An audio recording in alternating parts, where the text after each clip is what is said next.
Ibu Haryati biasanya saya panggil Mbak Haryati. Jadi Mbak Haryati, ini Ibu Haryat adalah seorang ya secara pendidikan dia tentu ahli di perencanaan dan dia dulu menjadi ASN di Jerman, nanti beliau bisa bercerita.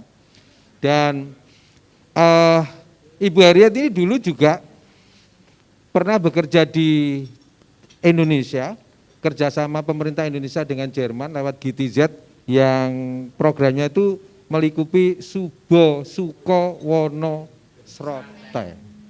Ya. Beliau yang bareng-bareng untuk melakukan itu, jadi Solo Raya dan Semarang ini gitu, itu beliau. Nah, saya tidak memperpanjang perkenalan, saya serahkan langsung kepada Ibu Haryat atau Mbak Haryati, nggih, dispenakaken. Ngaten. Monggo, Ibu. Matur nuwun, Pak Yuli. Selamat pagi dan salam sejahtera kepada semua. Saya diperkenalkan sebagai orang Jerman. Bahasa Indonesia untuk saya bahasa asing. Namun saya mencoba untuk memberikan presentasi saya dalam bahasa Indonesia.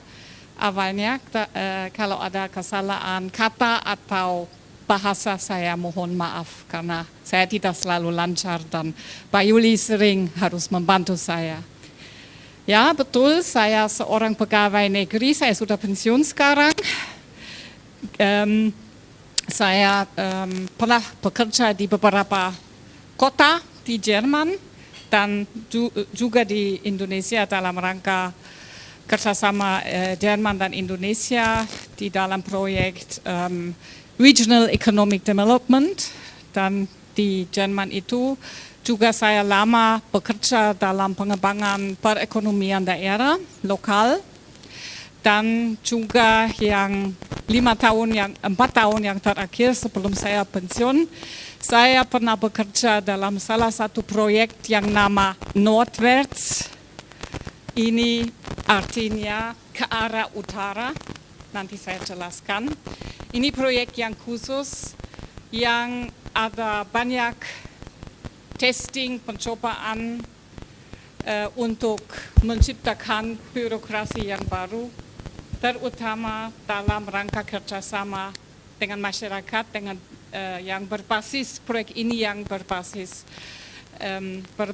atas partisipasi masyarakat di sana. Dan betul-betul kepada ibu-ibu dan papa-papa, Jerman memang kebudayaan yang lain daripada Jawa Tengah. Tapi mungkin kita bersama bisa belajar atau memilih apa yang bisa kita belajar dari contoh Jerman itu, atau memang kita tidak bisa belajar apa-apa karena kebudayaan lain sekali. Mungkin kalau akhir diskusi kita, saya senang kalau ada jawaban untuk pertanyaan ini, kita bisa belajar dari Jerman atau tidak. Mungkin bisa, mungkin tidak bisa. Ya, saya dari kota Dortmund dan saya sekarang mau mengundang semua jalan bersama ke kota Dortmund itu. Ya, yang selamat datang, kita naik ke Jakarta dulu, terus naik pesawat ke Frankfurt atau ke Düsseldorf atau ke Amsterdam, terus naik kereta api atau naik mobil ke Dortmund, kira-kira 12.000 kilometer dari sini. Sekarang iklimnya dingin, musim rontok, lagi musim rontok. Ya. Kira-kira 14 derajat dan banyak hujan juga. Ya, salju belum. Di Dortmund memang tidak ada banyak salju. Ya, karena sangat cuma 50 meter di atas laut itu. Walaupun jauh dari laut, tapi tidak banyak salju. Ya, ini posisinya Dortmund di Eropa. Kita file. Ya. Ini Italia, kenal, ini Spanyol, ini Inggris, Skandinavia, Rusia, dan Jerman memang di tengah Eropa, dan Dortmund juga agak di tengah Jerman. Kalau mau ke Amsterdam 200 km, mau ke Berlin, ke ibu kota Jerman kira-kira 500 km. Dan ini kota Dortmund, ya kalau kita berbicara tentang Semarang, apa yang paling penting tentang Semarang?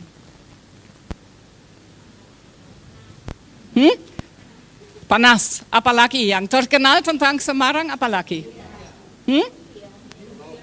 Lumpianya, ya enak, betul. Apalagi? Gedung-gedung yang terkenal apa? Ya, apalagi? Sampokong, misalnya. Yang ibu-ibu, papa-papa sudah pernah dengar tentang Dortmund? Ada apa di sana? Sepak bola. Oke, sepak bola, betul. Tapi juga ada yang lain, tapi tidak seperti Sampokong, tidak banyak tempat yang turis, walaupun sekarang juga ada yang tempat yang turis untuk yang baru untuk turis. Karena secara Dortmund itu dulu kota perdagang, ya. Terus dari abad ke-19 Dortmund jadi satu pusat industri berat. Ada tambangan batu bara, pernah ada pabrik baja, dan juga ini tempat produksi bir yang dengan Munich yang terbesar di dunia. Kalau ini pusat industri berat pernah di Perang Dunia Kedua, ini ada banyak bom karena ini industri berat harus dihancurkan karena juga ada produksi senjata di sana. Oleh karena itu memang Dortmund setelah Perang Dunia yang Kedua memang diratakan, ya, dan harus dibangunkan lagi. Dan industri berat juga dibangunkan lagi dan masih berlaku sampai tahunan 60-an, 70-an sampai 90, tapi sudah ada krisis ekonomi dan yang tambangan batu bara yang terakhir tutup kira-kira tahun 86.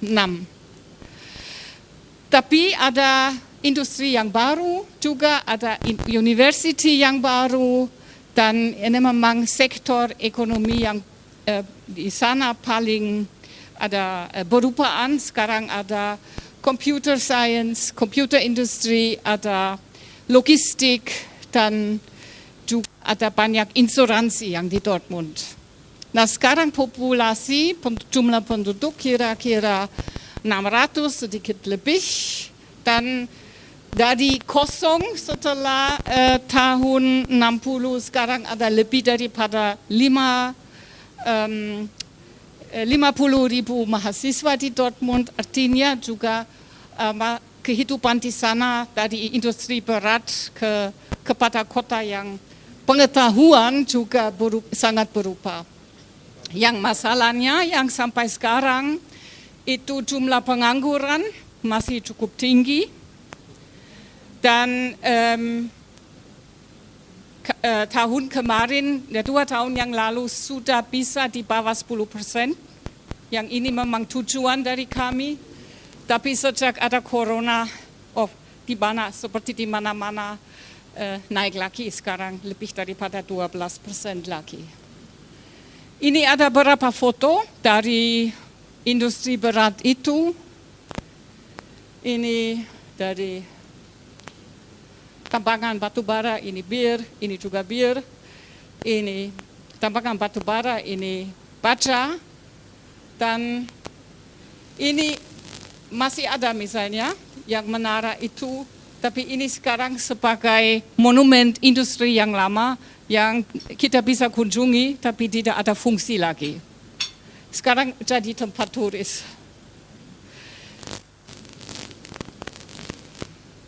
Ya, dan seperti sudah seperti saya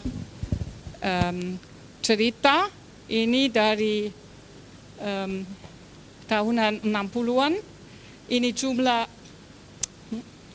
jumlah bekerja di sektor industri sangat-sangat berkurang, tapi yang di sektor jasa, jumlah bekerja, jumlah buruh di sektor jasa sangat-sangat naik. Ini memang yang kita memanggil ada perubahan struktural di kota ini. Struktural memang dari segi ekonomik. Dan ini ada satu contoh yang agak aneh, agak lucu juga. Ini pernah ada satu pabrik batu baja,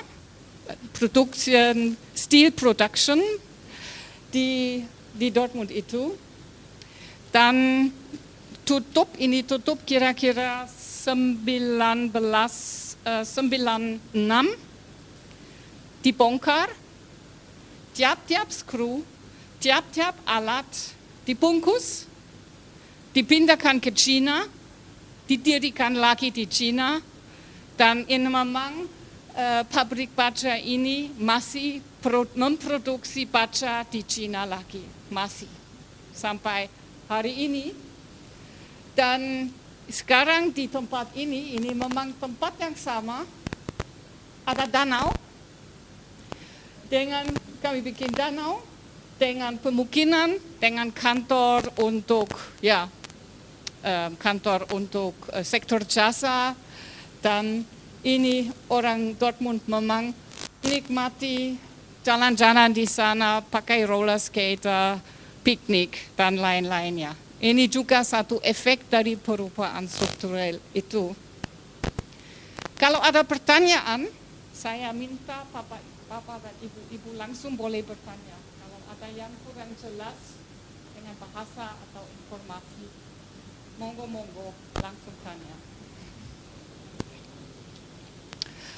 Oke, kalau kita lihat Dortmund hari ini, ada danau, ada universitas, ada pemungkinan yang baru, ada sektor industri seperti mikrostruktur teknologi, ada concert hall yang baru, ada Museum Sepak Bola Nasional, bukan Dortmund, ini memang Museum Sepak Bola Nasional, dan masih ada tetap Borussia Dortmund, dan orang sana di Dortmund seperti saya, semuanya gila sama sepak bola. Termasuk saya.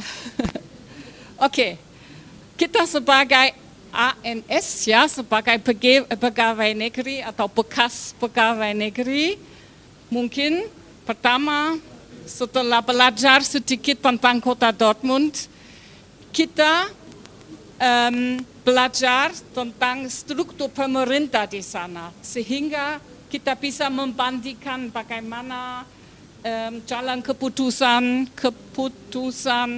di sana. Ini ada DPRD juga, Parlemen Daerah. Anggotanya dipilih oleh masyarakat, dan ini anggota DPRD tidak dapat uang. Mereka bekerja gratis, sukarela, hanya dapat uang sidang. Saya kalau bercalon sebagai anggota DPRD lokal, saya hanya dapat uang sidang. Dan parlemen ini baru dipilih lagi pada 13 September. Ada pertanyaan langsung? Ya, sangat menarik ya, ini bekerja sukarela ya. Hanya dapat uang sidang. Dan ini yang bisa melihat yang warna-warna itu yang partai-partai yang punya yang ada di parlemen itu yang Ibu, ya? Sebelum melangkah lebih lanjut barangkali kami boleh menanyakan Ibu. Halo? Ya. Pak Bejo saya, Bu. Jadi tadi Ibu jelaskan sedikit cerita tentang relokasi industri ya, Bu. Dari Dortmund itu. Bacanya Dortmund atau apa ya, Bu, ya, saya nggak paham. terjadi relokasi industri ini apakah karena kebijakan pemerintah atau karena iklim usaha, Bu? Iklim apa? Iklim usaha, situasi usaha. Ini sehingga memicu industri. Yang economic crisis. Ya. Iya, iya, Ya. maksudnya Betul. itu. Apakah Ya, karena ini ekonomi? memang batu bara dan baja lebih murah dari di China, import dari China daripada produksi sendiri di Jerman. Ini, apakah ini arif polisi seperti ini? Ya. Tapi memang lebih murah. Ini pasar. Ya. Oke. Oke, kita kembali ke parlemen, ke DPRD. Ada beberapa partai yang paling besar masih Social Democratic Party.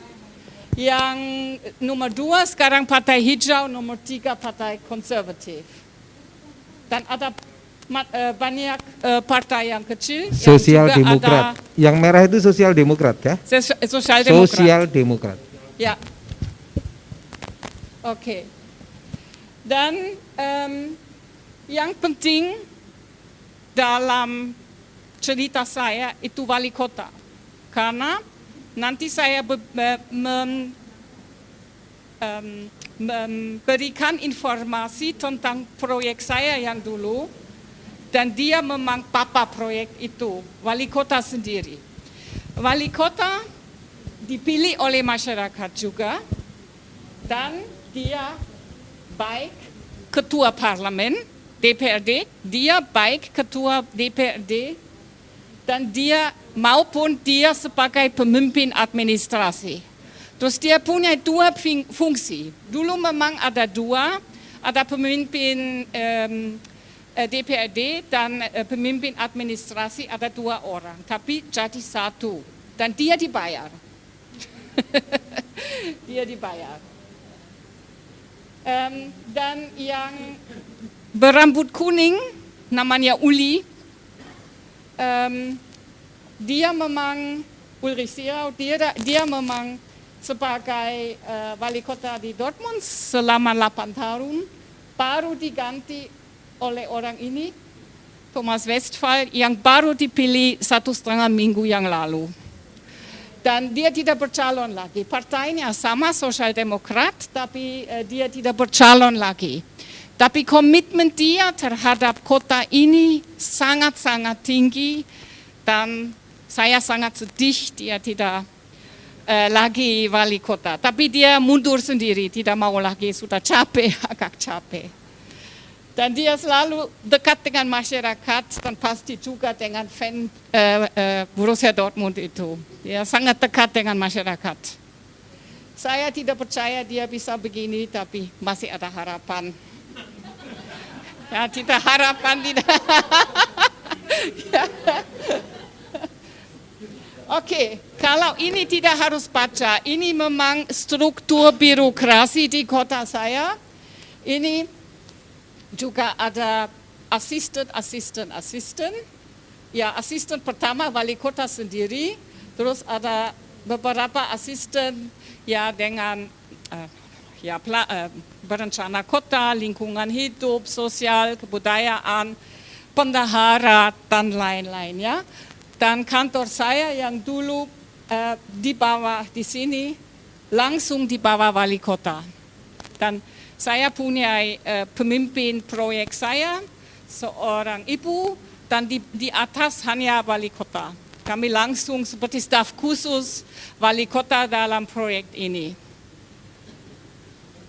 Ya, ini memang struktur saya pikir agak mirip dengan Indonesia, tapi mungkin jumlahnya asisten kurang daripada dan jumlahnya dinas kurang daripada di Indonesia.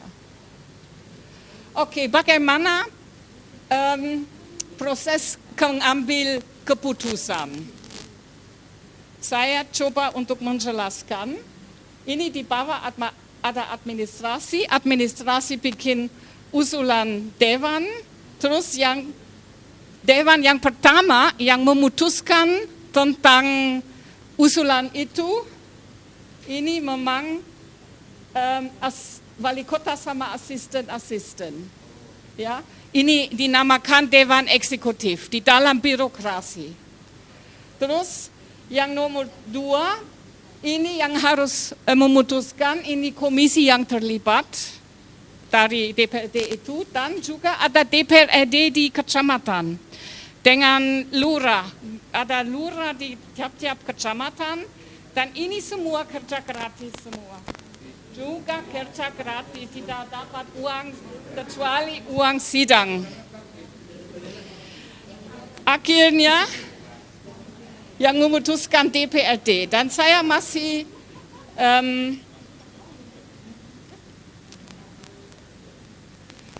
ini yang lama, presentasi yang lama. Ini bukan presentasi yang baru, karena masih ada yang baru. Saya kirim sama Mas Kunut.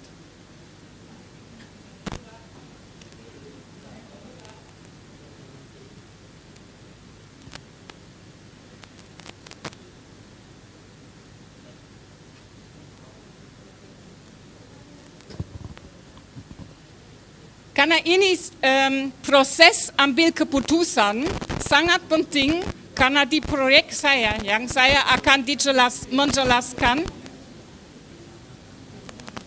ini ada proses yang lain. Makanya ini sangat penting.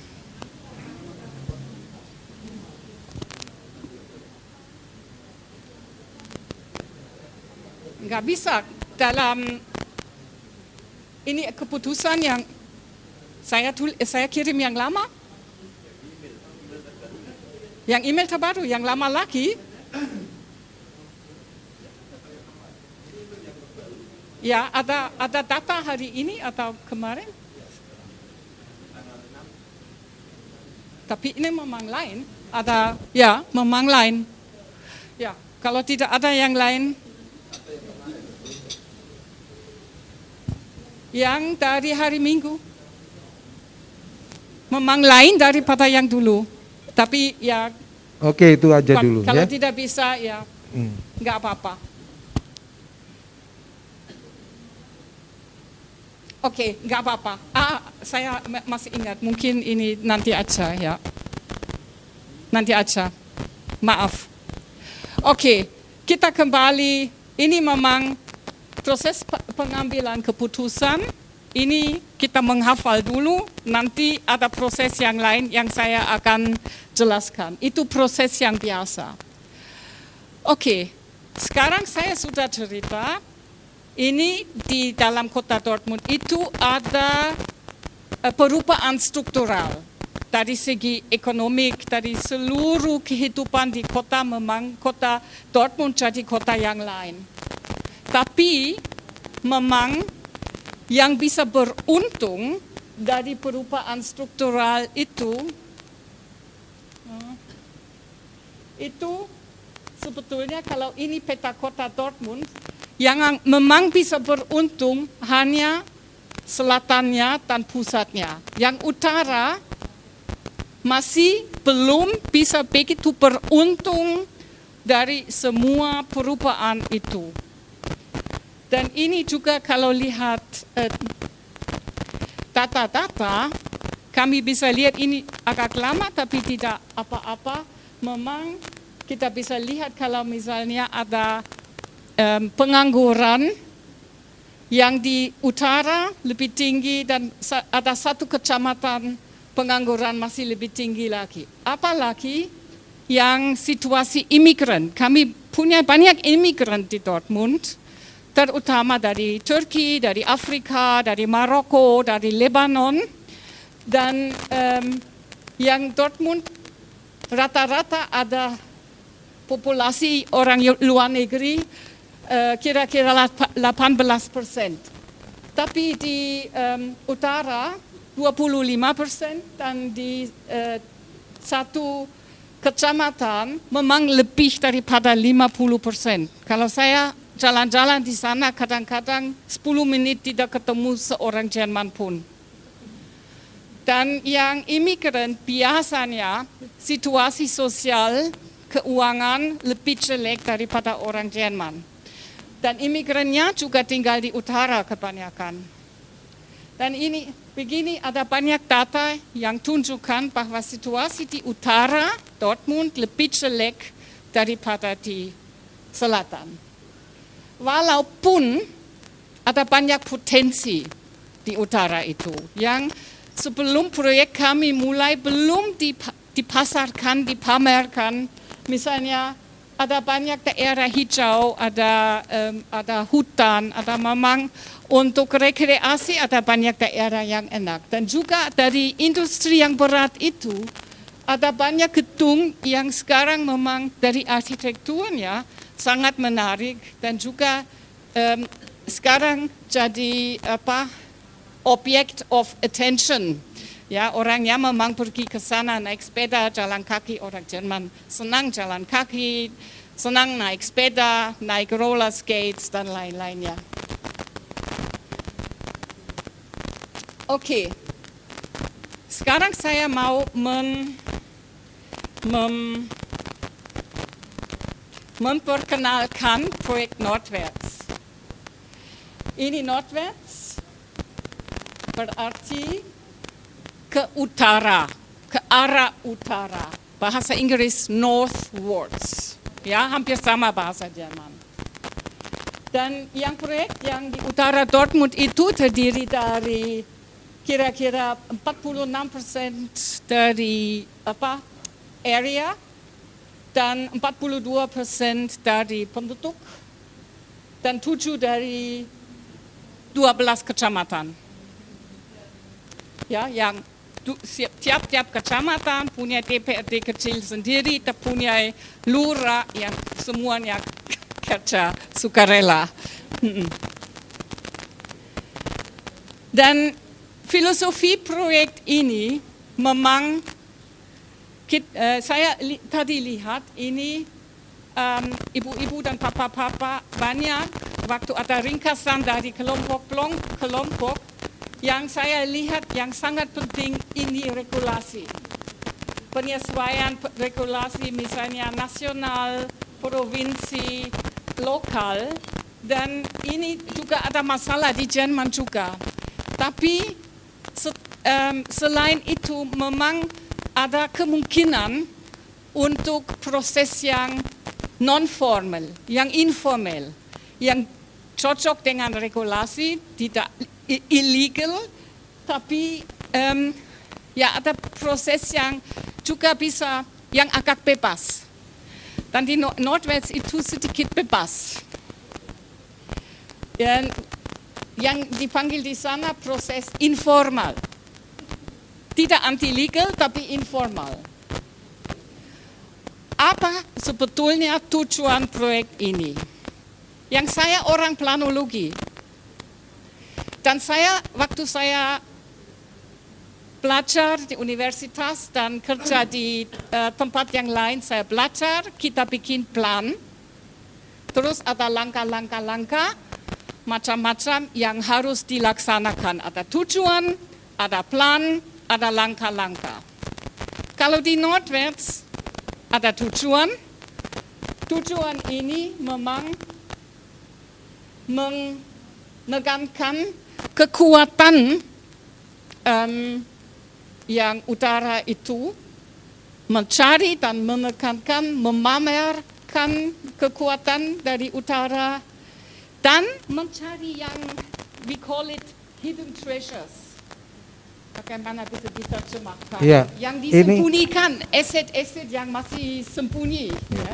Jadi proyek Nordwärts ini dirancang selama 10 tahun untuk mendorong memperkuat daerah utara, ya, Dortmund di distriknya itu untuk memunculkan, membawa keluar potensi-potensi yang ada di wilayah utara ini. Betul. Ya. Dan ini tujuannya, ini harmonisasi kehidupan, standar kehidupan hidup antara selatan dan utara. untuk juga mendorong investasi ke utara itu, dan yang penting itu dikerjakan lewat banyak stakeholder dan dari bawah ke atas. Ini berdasar atas partisipasi masyarakat. Dan ada tujuan, tapi tidak ada plan. Tidak ada plan. Waktu kita mulai ini seperti kabut besar, kami mancing ide dari masyarakat, dari stakeholder, tapi belum tahu bagaimana memang proyek-proyek apa akan dikerjakan. Ini sangat berani.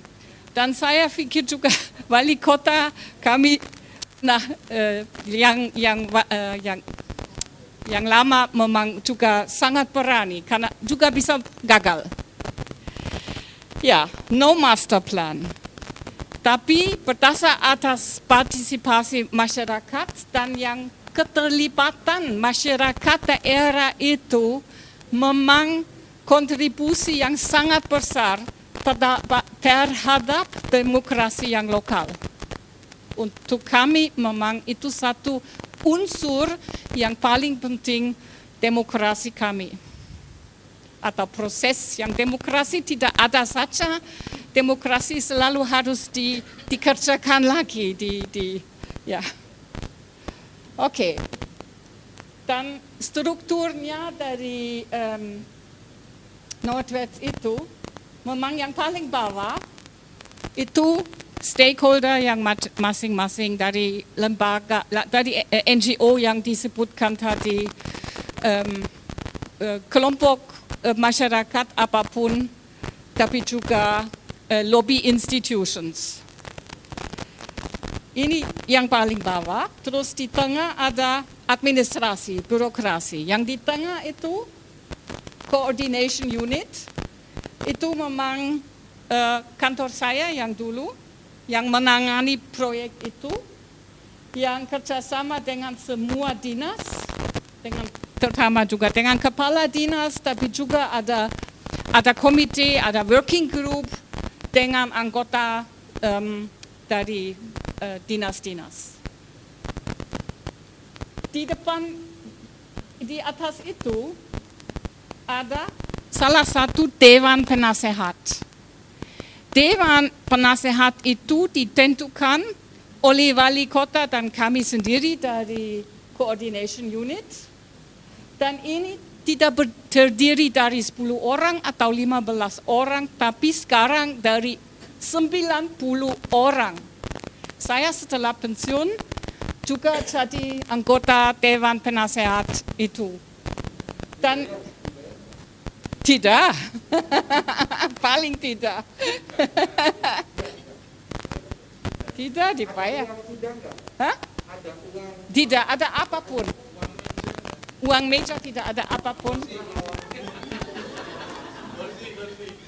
Namun, Dewan Penasehat itu terdiri dari Kamar Dagang, dari LSM, dari pengusaha-pengusaha, dari partai politik, dari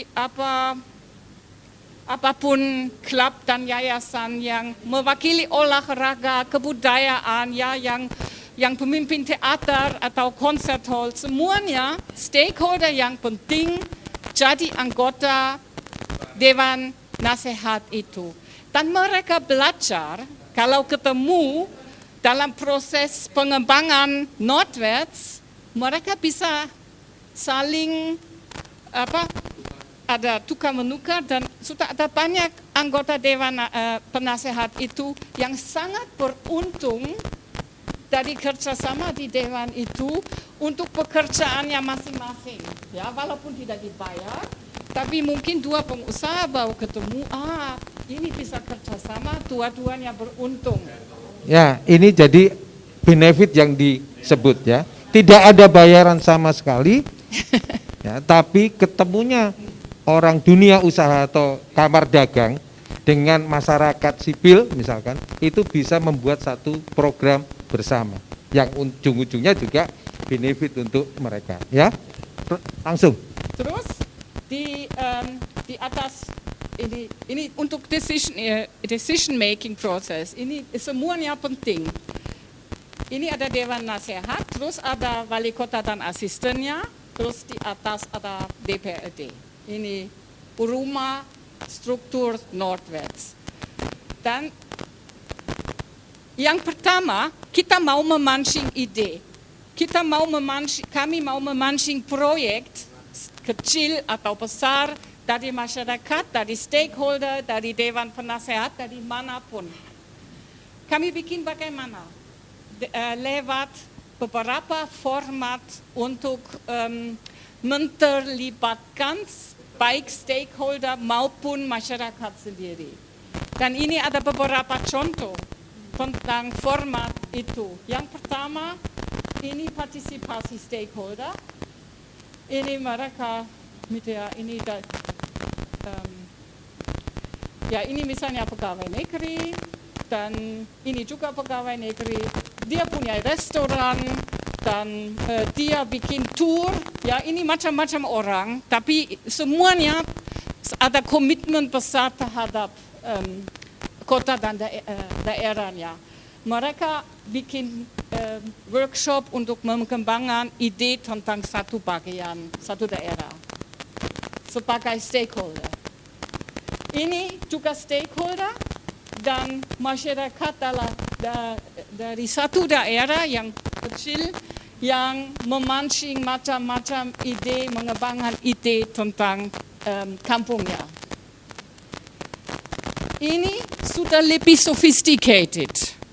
Kami juga belajar tidak begitu gampang, misalnya untuk menterlibatkan orang muda, menterlibatkan apalagi orang imigran karena masalah bahasa atau malu. Terus nggak bisa ada format partisipasi. Kami mengundang orang.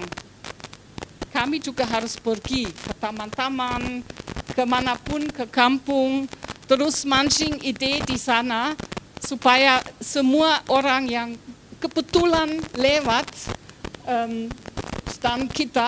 stall, ya, bisa terlibat dalam mencari ide.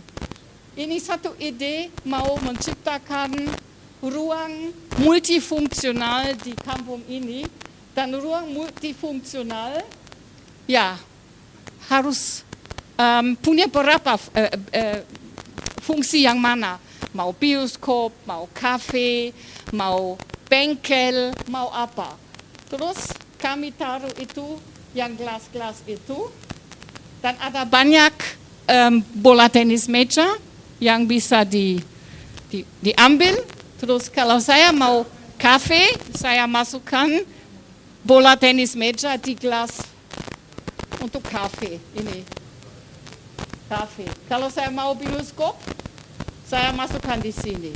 Dan kalau saya masukkan yang bola oranye, itu artinya saya juga mau terlibat dalam proses selanjutnya. Saya ada papan, terus saya tulis nama saya, kalau saya mau bantu, mau ikut. Ini salah satu metode yang paling gampang untuk memancing ide dari siapapun yang kebetulan lewat di jalan. Oke.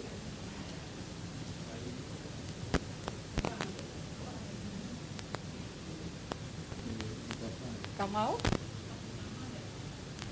Satu lagi, nggak mau. Ya. Ya. Dan ini memang yang baru, maaf tadi, ya saya bingung. Dan yang paling baik untuk menterlibatkan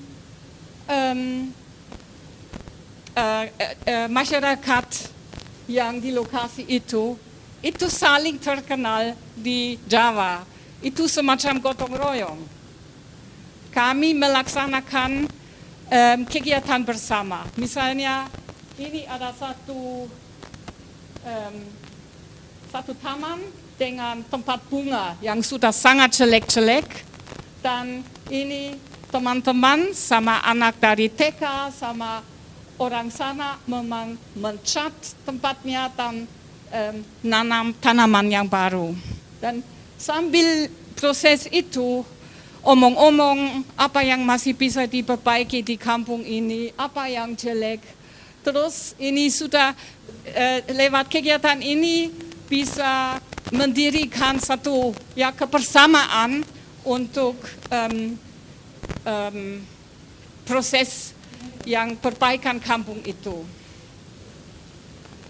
Ya, yang sekarang ini sangat penting.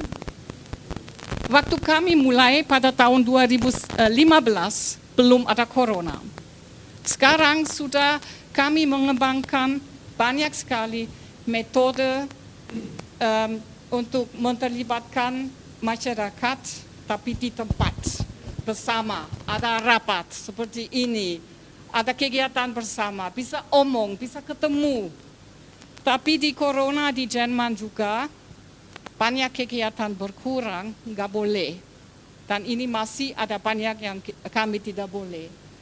Terus dari ini saya sudah keluar pada waktu ini, memang coba untuk mengembangkan satu konsep untuk partisipasi digital. Misalnya ini pembukaan satu proyek yang hanya ada beberapa orang yang dengan jarak-jarak, baru ada hujan. Dan ini hanya lewat film, lewat internet. Ya, tidak boleh ada penonton, cuma yang beberapa orang ini. Dan juga ada pameran yang paling disukai warga di utara Dortmund itu, yang pameran ini juga hanya secara virtual. Dan yang ada lagi, memang yang paling penting itu dialog warga secara digital. Projekt Nordwärts mengundang kira-kira 60 orang untuk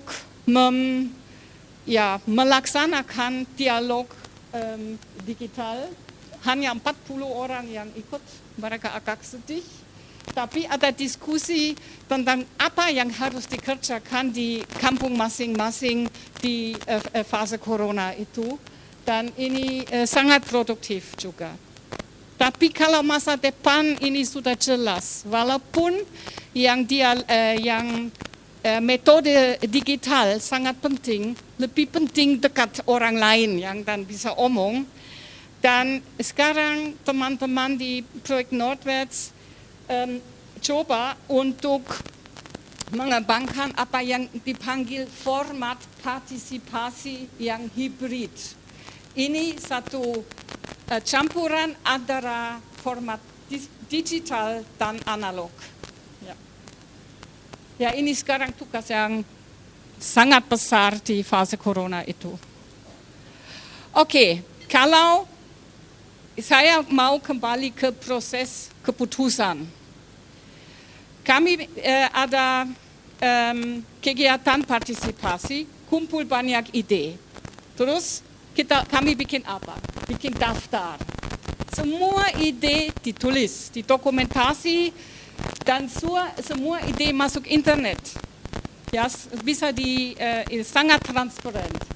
Kita tahu ini dari mana, satu forum di mana, format yang mana, idenya, dan juga ada kategori-kategori ini, misalnya pendidikan,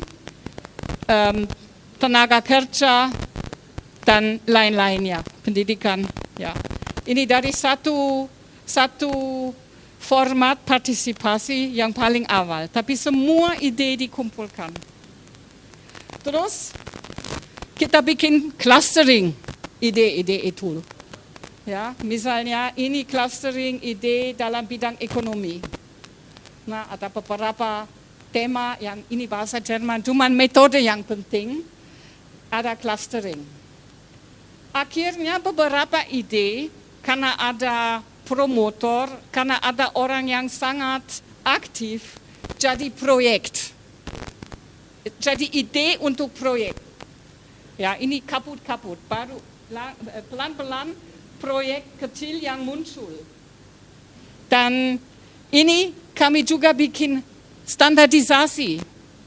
Ya, ini misalnya satu proyek yang idenya dari masyarakat daerah, tapi belum ada ide siapa yang pelaksana, belum ada ide tentang keuangan, tapi namun idenya baik, bisa masuk proses keputusan. Ini ada proyek yang lain. Ini misalnya siapa pelaksana dan ongkosnya berapa, dananya bisa dari mana. Ini sudah lebih detail. Tapi juga kalau belum ada apa-apa tentang ongkos, tentang pelaksana, juga bisa masuk kalau idenya baik. Oke, bagaimana saya meringkas, summarize. Bagaimana ada proses mengembangkan proyek yang kecil itu. Yang pertama itu Carla anggota civil society, masyarakat sivil, bisa LSM, bisa siapapun. Carla menyampaikan ide proyeknya kepada Christian. Christian, kami, coordination unit, kami bikin screening besar, ya ini paling gila, apa memang ada chance untuk visibility. Terus setelah screening pertama dari kami, memang kami bikin ini, yang deskripsi proyek yang singkat. Terus deskripsi ini disampaikan oleh Dewan Penasehat dan juga kepada anggota birokrasi. Dan ini ada screening yang kedua. Setelah screening ini, memang kami bikin usulan, dan yang pertama yang harus memutuskan itu Dewan Eksekutif dari asisten dan wali kota, terakhir DPRD Parlemen Lokal. Dan dari parlemen itu kembali lagi ke masyarakat atau ke administrasi. Ini tergantung proyek masing-masing. Terus kalau kita membanding, ya dan satu usulan yang kami bikin, ini bisa lihat, ini DPRD yang memutuskan akhir. Tapi sebelumnya ada semua komisi yang terlibat dan semua kecamatan yang terlibat. Ya. Artinya sebelum ada keputusan di DPRD, ini kira-kira 85 kecamatan dan komisi terlibat dulu. Ini sebetulnya proses yang formal. Dan ini memang yang tanda tangan wali kota sama asisten. Terus di sini ada usulan apa yang harus diputuskan oleh DPRD. Yang ini. Sebetulnya ini 30 halaman. Ini cuma halaman 1 dan halaman 2. Akhirnya saya tadi menjelaskan proses pengambilan keputusan administrasi, ya seperti saya memperkenalkan tadi. Terus sekarang begini di proyek ini, masih legal, masih sesuai dengan regulasi. Pertama ada masyarakat atau stakeholder yang bikin ide, yang ada seperti ditunjukkan, ada screening di coordination unit, dari administrasi dan dari Dewan Penasehat. Kalau ini selesai, proses ini, baru ada usulan Dewan kepada Dewan Eksekutif, Komisi, DPRD Kecamatan, dan DPRD Kota Dortmund. Sangat kompleks.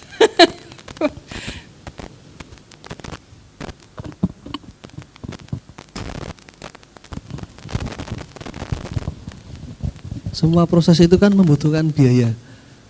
Nah, biaya itu diambil dari mana? Apakah itu ada anggaran dari pemerintah untuk membiayai tentang pertemuan-pertemuan seperti ini, kita fasilitasi seperti ini kan ada minum, ada snack, itu kan perlu biaya. Kalau kita seperti musyawarah seperti itu, untuk personelnya mungkin tidak ada biaya free, tapi dari seperti makan minumnya dari mana itu?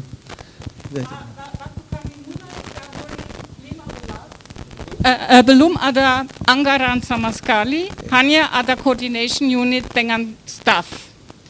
Terus kami baru memancing proyek-proyek itu, tahun kedua dapat anggaran. Sekarang dapat anggaran dari pemerintah daerah kira-kira 1 juta euro tiap-tiap tahun. Dan tapi yang penting, anggaran untuk proyek-proyek yang kecil itu tidak hanya datang dari pemerintah daerah. Ini memang dalam proses mengembangkan proyek, memang mencari dana yang lain. Dan kadang-kadang dapat dana dari pengusaha yang anggota, seorang pengusaha yang jadi anggota Dewan Penasehat. Atau bisa kami sudah dapat uang untuk proyek-proyek dari foundation, dari pemerintah nasional, dari pemerintah provinsi. Tapi ini di tiap-tiap proyek dicari sendiri. Oke. Ada sebagian dari anggaran DPRD, tapi juga yang lain harus dicari. Ya. Dicari. Saya coba menjelaskan begini. Jadi ketika menjaring aspirasi itu, mereka tidak pakai anggaran. Nah, anggaran akan muncul ketika disusun, ya kan, proyek itu. Ini loh segini anggarannya. Tapi itu pun kalau idenya bagus, tapi anggarannya belum kelihatan, tetap dicatatkan sebagai usulan bagus dan dicarikan jalan keluarnya. Itu satu. Terus yang tadi kan pertanyaannya Bapak kan yang pertemuan itu kan, makanya dia katakan nanti ada satu slide, ada atau tidak, biasanya ada universitas mengadakan pertemuan. Jadi dia dengan masyarakat, universitas sendiri kan sudah ada duit tuh, mau dia kasih minum, mau apa itu urusan mereka. Ada NGO yang pingin juga bertemu, dia jadi tuan rumah, atau orang dari bisnismen, ya. Dia mau, oh saya tak bawa makanan, minuman gitu. Jadi mereka tidak ketika menjaring aspirasi itu tidak kayak kita, kalau DPR kita kan ada dana aspirasi gitu-gitu kan. Ini tidak dulu. Silakan Ibu, saya sudah jelaskan. Enggak, kalau reformasi birokrasi dibuat kayak gini bagus katanya.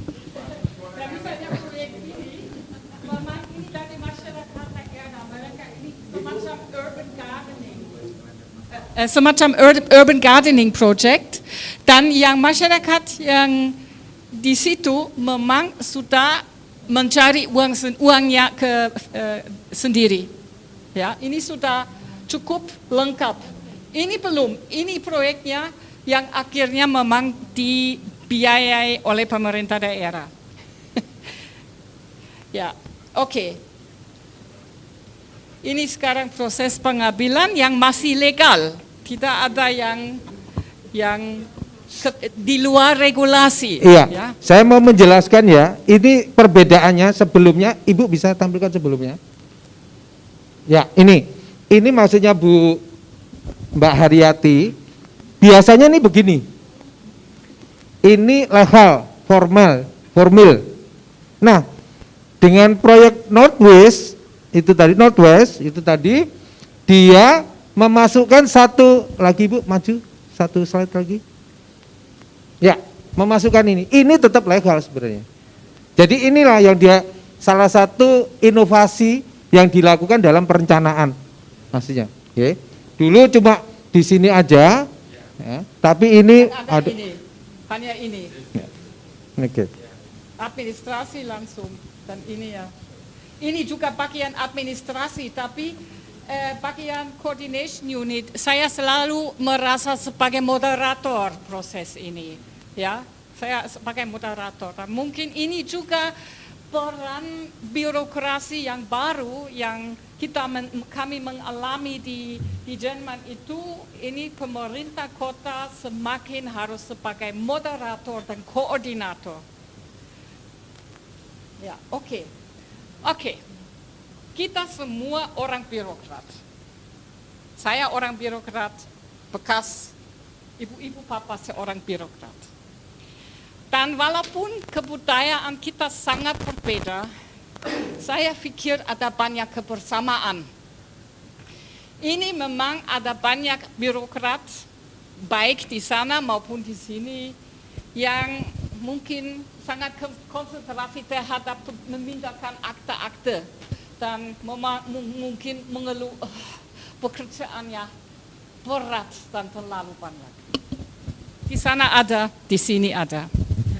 Tapi dengan reformasi ini, birokrasi ini kami sudah belajar dari kelompok-kelompok yang tadi. Ya, ini kami harus melayani masyarakat. Dan ini perannya juga tidak begitu gampang. Dan dalam proses Nordwest itu juga ada banyak yang dari orang yang dari administrasi, yang sangat-sangat pusing. Wali kota ada ide yang baru dan apa artinya untuk saya pekerjaannya semakin banyak. Dan apalagi harus bekerja sama masyarakat, kami tahu semua masyarakat minta ini, masyarakat minta itu. Dan walaupun ada kami sebagai coordination unit, ini ada banyak usulan dari masyarakat yang memang harus ditangani oleh birokrat di dinas masing-masing. Dan juga nggak boleh kerja sendiri. Saya tidak boleh. Akte sudah selesai dipindahkan ke kanan, akte selesai dipindahkan ke kanan. Nggak bisa. Memang harus kerjasama dengan dinas yang lain, maupun dengan partner, dengan stakeholder, dengan masyarakat. Dan ya, tidak semua ini tadi sudah disebutkan istilah change of mindset. Dan juga di Jerman itu change of mindset dalam proses ini sangat-sangat penting. Dan betul-betul juga saya ketemu beberapa anggota administrasi yang sebetulnya sangat senang. Karena mereka merasa ditinggalkan atau idenya tidak dihargai dulunya. Dan lewat Nordwest mereka seperti blooming ya. Ya, mendapatkan ya, gairah, ya. bergairah. Mereka sangat senang bahwa ada satu forum atau partner yang baik yang mereka ada chance untuk melaksanakan atau idenya yang sudah lama mau dilaksanakan. Dan ini satu contoh. Tadi itu yang usulan proyek yang kiri, yang belum diisi. Ini salah satu proyek yang ini ada rumah yang lama, dulu ditempati pengurus hutan. Ya. Dan dia meninggal kosong, pemiliknya Kota Madya. Dan Kota Madya sendiri mau bongkar karena sudah agak jelek. Terus orangnya di tempat itu, di sekitarnya, minta ada proyek yang baru untuk anak-anak, untuk orang pemuda, pendidikan lingkungan hidup. Terus Nordwest diminta bikin konsep, mencari LSM atau organisasi yang lain yang mau jadi pelaksana dan mau melaksanakan konsep pendidikan lingkungan hidup di luar sekolah di tempat itu. Dan memang bisa kita menemukan beberapa organisasi, akhirnya ada keputusan ini renovasi rumah ini, gedung ini dibayar oleh pemerintah daerah. Dan ini Oliver, dia dari dinas pertanahan, ya, dan seorang insinyur yang dulu ya ada banyak pekerjaan rutin, dan dia dengan proyek ini dia pelaksana dari dinas pertanahan dan dia mensupervise renovasinya dari pemerintah daerah. Dia seperti, ini proyek saya. Dia sangat-sangat hidup dan ini yang di foto ini memang beberapa orang pemerintah dari dinas macam-macam dan ini ya suasananya sangat enak, semuanya senang. melaksanakan proyek ini. Dibuka 1 tahun yang lalu, baru diresmikan. Oke, saya hampir selesai. Masih ada 3 chart. Yang salah satu unsur, dan ini dari proyek Nordwärts itu, ini juga mungkin, nanti saya senang kita diskusikan, ini juga dari kebudayaan, mungkin perbedaan kebudayaan. Sebagai orang Jerman, kami juga tidak begitu senang kalau dikritik. Tapi kami sudah belajar kalau kritisisme yang baik memang membantu kami untuk berkembang lagi. Terus kami bikin satu workshop dengan 90 peserta, mengundang stakeholder, teman, musuh, semuanya dari Nordwärts itu diundang, diharapkan ada kritik yang besar. Dan ya kita ada beberapa tema, terus ya diskusinya sangat panas, tapi sangat-sangat friendly, ramah. Ya, walaupun ada kritik, suasananya sangat ramah. Akhirnya kami dapat banyak ide yang baru. Yang ini bos, ini ketua proyek itu, Michaela namanya, masih. Dan kami, ya, lebih cantik, betul. Kami dapat banyak saran yang baru dan bisa berkembang. Dan ini partner mitra kami sangat menghargai. Kita bikin workshop seperti ini untuk dikritik, mau dikritik. Oke. Nordwärts bisa apa? Summarize. Yang pertama, pemberdayaan SDM, meningkat SDM, ya, sumber daya masyarakat dari format partisipasi. Dan yang penting, yang sangat penting, lewat penasehat, Dewan Penasehat, lewat proyek-proyek yang sekarang sudah lebih daripada 200. Ada banyak aliansi yang baru, persahabatan yang baru, yang bekerja sama, dan ini satu untung, yang sangat besar. Di Dewan Penasehat sendiri, ya kalau belum ketemu, yang saya baru ketemu dengan orang dari pengusaha itu atau dari LSM, ada kerjasama antara pengusaha dan LSM, ada ya orang masyarakat yang tidak ada fungsi sama sekali dengan pemerintah, kecamatan, dan lain-lainnya. Aliansi yang sangat-sangat bermanfaat dan bisa membantu untuk ya sukses program itu. Yang satu tujuan, ini juga menarik investasi ke utara Dortmund. Dan ini memang sudah terjadi. Selama 5 tahun yang pertama, sudah bisa menciptakan 6.500 job yang baru di utara itu.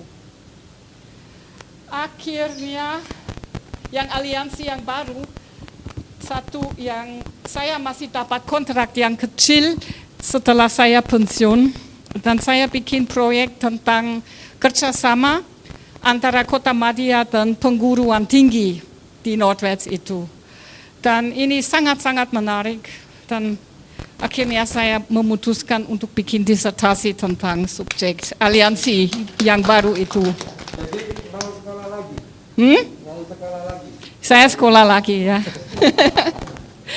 Akhirnya yang Nordwärts, yang metode Nordwärts langsung jadi contoh di Jerman itu.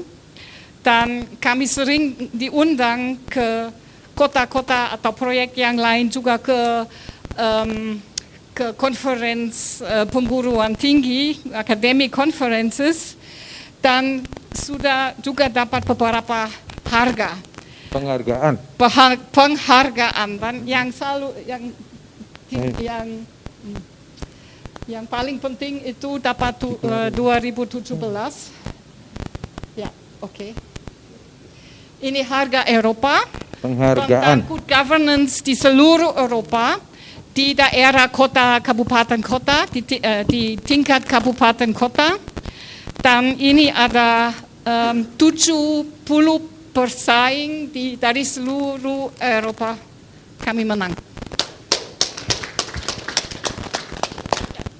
Mata nuhun sangat.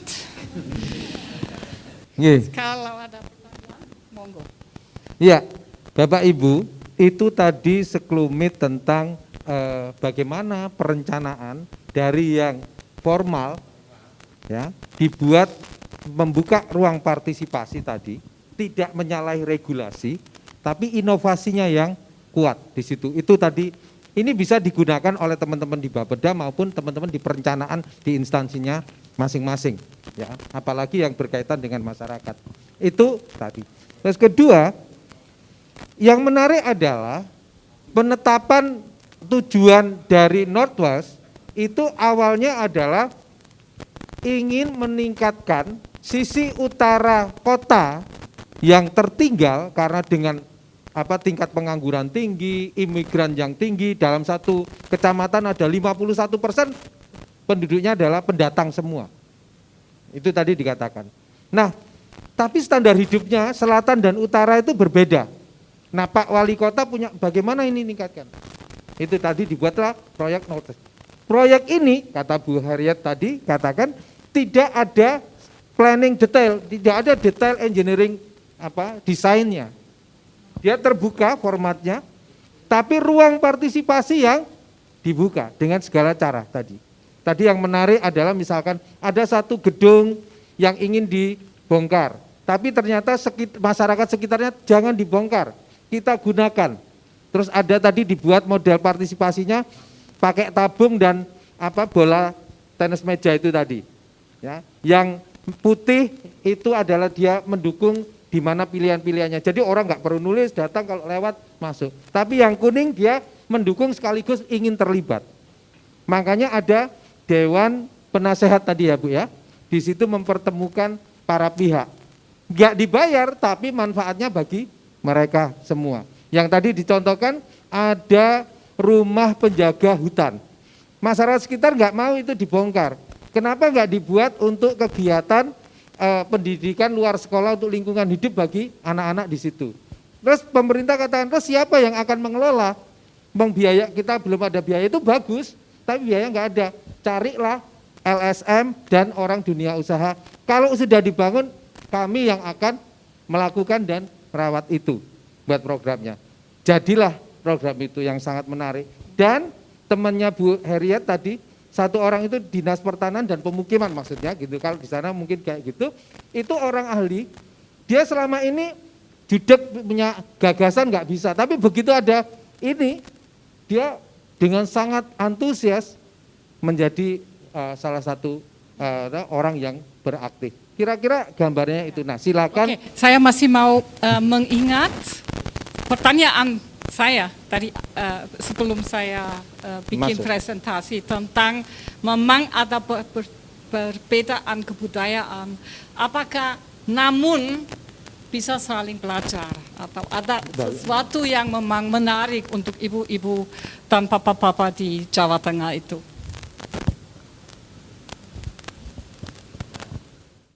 Nama saya Mila, saya dari bagian organisasi Kota Surakarta. Tadi yang disampaikan sebenarnya mirip, itu harapan kami dalam proses-proses yang ada dari bottom up. Masyarakat mempunyai banyak ide. Tadi dicontohkan ada rumah hutan ya yang ditinggali oleh penjaga hutan. Pada saat itu juga terjadi, masyarakat mempunyai ide itu. Tapi pada saat kami akan melakukan eksekusi sebagai negara, kami akan terbentur dengan aturan aset siapa itu. Jadi saya tidak tahu kalau aturan mainnya yang di Jerman seperti apa. Tapi kalau aturan main yang di Indonesia, pada saat negara melakukan eksekusi terhadap suatu aset, itu harus sudah jelas itu merupakan aset negara. Bahkan contoh di Solo saat ini, Sriwedari, yang jelas pasti semua kota sudah tahu Sriwedari, kita akan melakukan intervensi ke sana. Kita punya uang, banyak orang yang akan memberikan bantuan untuk membangun masjid di sana. Tapi satu, karena gini, di sana ada dulu kerajaan.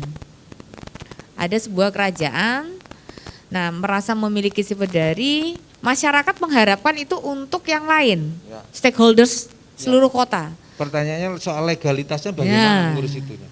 Kak, bagaimana cara Dortmund Dari itu untuk soal bangunan, kalau di sini itu ada ini milik provinsi, milik kabupaten kota, atau milik nasional, atau milik individu perorangan. Nah itu, itu milik kota. Tadi milik kota, berarti semua aset-aset. Oh. Tapi misalnya satu hambatan, hutan ini ada, saya tidak tahu kata-kata, tapi saya coba. Ini baru Kota Madya Dortmund bikin plan tentang natural protected areas. Yang lingkungan hidup yang protected areas. Oh ya, untuk konservasi. Untuk lingkungan. Dan ini ada diskusi besar tentang hutan ini. Kalau ini sudah kami khawatir anak-anak tidak boleh jalan ke hutan untuk lihat potong, lihat buah, lihat semuanya, lihat hewan. Ini diskusi besaran, bisa khawatir ini seluruh proyek bisa gagal karena plan yang baru untuk lingkungan hidup protected areas. Dan saya berjuang sendiri dengan asisten yang bertanggung jawab lingkungan hidup. Saya seperti hampir begini terhadap dia, ya bagaimana kalian nggak bisa.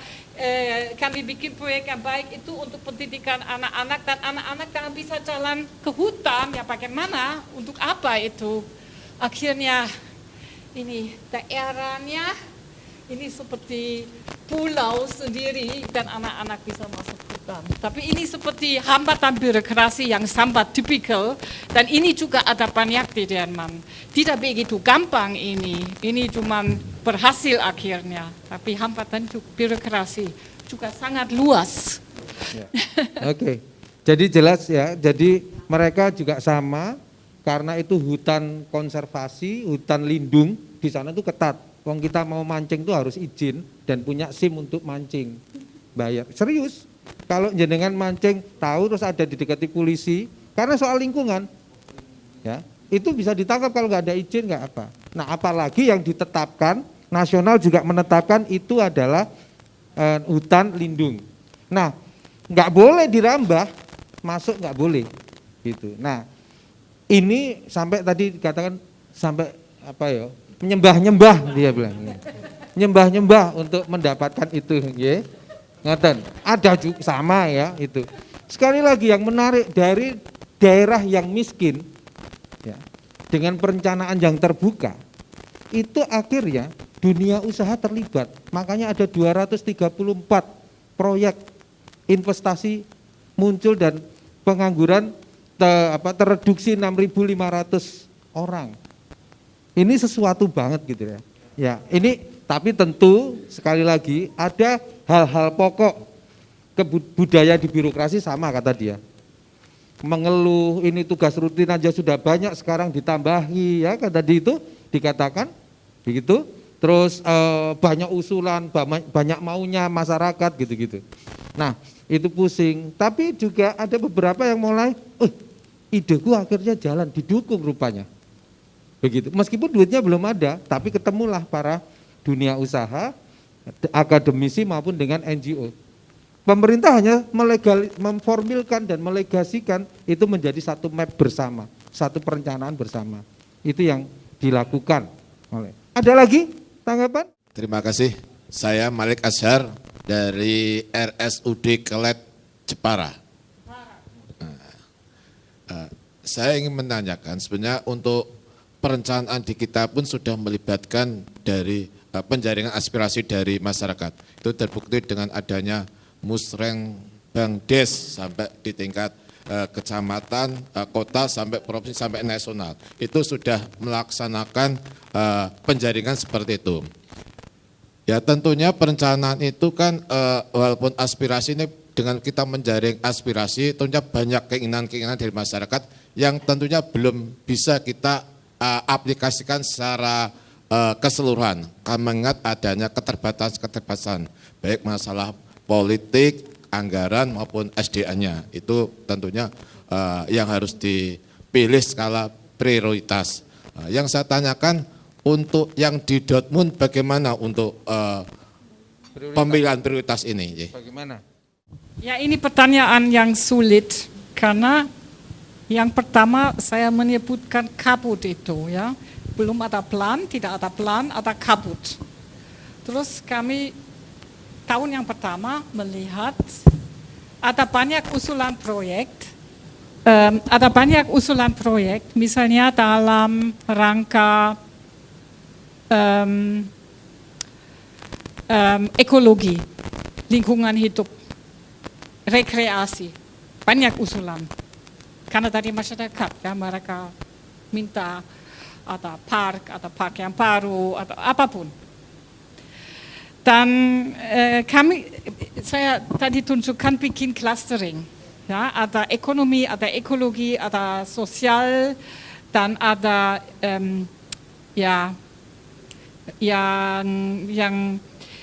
yang typical civil society projects. Dan awalnya masih coba untuk melaksanakan yang bisa dilaksanakan. Setelah 2 tahun sudah agak jelas. Misalnya ada banyak jumlah penganggur di Dortmund masih tinggi, tapi untuk memancing ide bagaimana pengangguran bisa dikurangi dari masyarakat memang hampir tidak ada. Dan juga kami lihat di bidang kesehatan, ini sebelum corona, juga ada hampir tidak ada usulan. Dan juga kami melihat, kalau lihat peta dari seluruh utara itu, ada beberapa kampung yang sangat-sangat aktif, karena banyak stakeholder aktif di sana, dan di tempat yang lain tidak ada apa-apa, kosong. Terus kami mencoba mengalih semua proses, seluruh proses sedikit, mengalih ke kampung yang belum ada usul di mana belum ada usulan, ke proyek bagaimana tentang perekonomian lokal.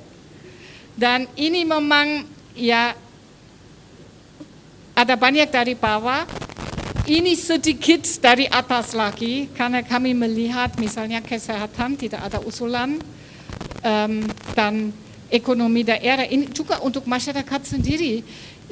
Ini gampang untuk bilang, di park ini saya minta bangku yang baru, mau lebih bersih, mau taman untuk anak-anak yang baru, ini gampang untuk masyarakat. Tapi bagaimana bikin misalnya kooperasi yang baru tentang di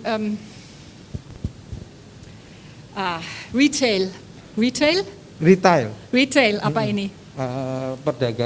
Perdagangan kecil. Ya, toko-toko. Ya, toko-toko. Ya. Ini memang juga ada usulan, dan tapi tidak banyak. Dan ini harus mengalih. Misalnya tentang retail development di salah satu kampung ada kooperasi dengan perguruan tinggi dan satu bank dalam proyek yang ada dana dari pemerintah nasional untuk mengembangkan situasi perdagangan kecil di kampung itu. Tapi ini agak dialih, ya. Ini tidak murni dari bawah. Tapi ini setelah 1-2 tahun baru kami mulai mengalih proses sedikit. Ya. Oke. Jadi kombinasi ya Pak ya, tadi disebutkan bahwa ada hal penting tapi masyarakat tidak terlalu perhatian. Masyarakat lebih suka adalah yang rekreasi sifatnya. Itu sama lingkungan banyak. Tapi problem di sana adalah soal ekonomi. Maka yang didorong bagaimana membuka ruang bagi dunia usaha untuk tertarik. Dan pemerintah memberikan insentif atau memberikan stimulus bantuan untuk membangun toko-toko atau pasar gitu ya, kira-kira pasar kecil di wilayah tersebut, sehingga akhirnya itu pun dilakukan setelah hal yang lain menurut masyarakat prioritas baru 2 tahun kemudian itu dilaksanakan. Itu kira-kira yang menjadi concernnya. Ibu Bapak, akhirnya waktu juga yang membatasi Mbak Haryati. Kita beri aplaus untuk Bu Haryati, sangat bagus sekali masukannya dan clear, jelas ya apa yang segala macam yang disampaikan. Terima kasih Ibu Haryat. Ibu Haryat bisa istirahat. Ya, terima kasih.